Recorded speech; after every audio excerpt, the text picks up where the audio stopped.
Le projet logiciste de Frege se heurte toutefois à plusieurs difficultés, notamment dans sa reconstruction de l'arithmétique, très proche de l'axiomatisation de l'arithmétique opérée par Peano en 1889, et dont nous avons parlé. Il doit définir une relation d'ordre sur un ensemble, ce qui signifie que l'arithmétique présuppose la théorie des ensembles. La question se pose alors de savoir s'il ne faut pas penser une présupposition de la théorie des ensembles, non seulement par l'arithmétique, mais aussi par la logique. Car la logique de Frege fait usage du concept de fonction, or toute théorie des fonctions présuppose la notion d'ensemble.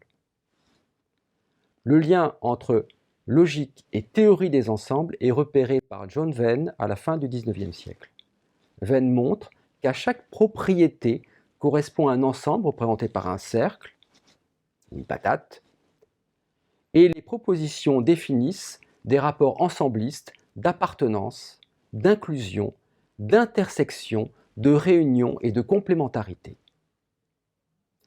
Or, si la logique présuppose la théorie des ensembles et donc les mathématiques, il ne peut plus être question de fonder les mathématiques sur la logique de façon univoque, ce qui remet en cause le projet logiciste.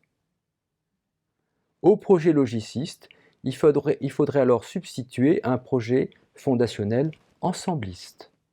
C'est l'intuition profonde de Hilbert et de son école, que retrouve en France le projet bourbakiste d'unification des mathématiques à partir de la théorie des ensembles et de l'algèbre structurelle qui, nous l'avons vu, permet de dépasser l'opposition entre arithmétique et géométrie. On a donc deux projets fondationnels concurrents. Et ici, Frege entre en conflit inévitablement avec Hilbert pour trois raisons principales. 1. Leur projet fondationnel des mathématiques n'est pas identique, comme nous l'avons vu. 2. Hilbert admet la validité des géométries non euclidiennes, auxquelles Frege refuse toute valeur scientifique effective. 3. De façon générale, Frege ne remet pas en cause le modèle axiomatique d'Euclide, il prétend simplement en élucider les règles logiques sous-jacentes. Ce en quoi il a tort, car en arithmétique, il défend la théorie des transfinis de Cantor, laquelle, nous l'avons vu, remet en cause plusieurs axiomes fondamentaux d'Euclide et conduit donc à une remise en cause nécessaire de l'axiomatisation euclidienne.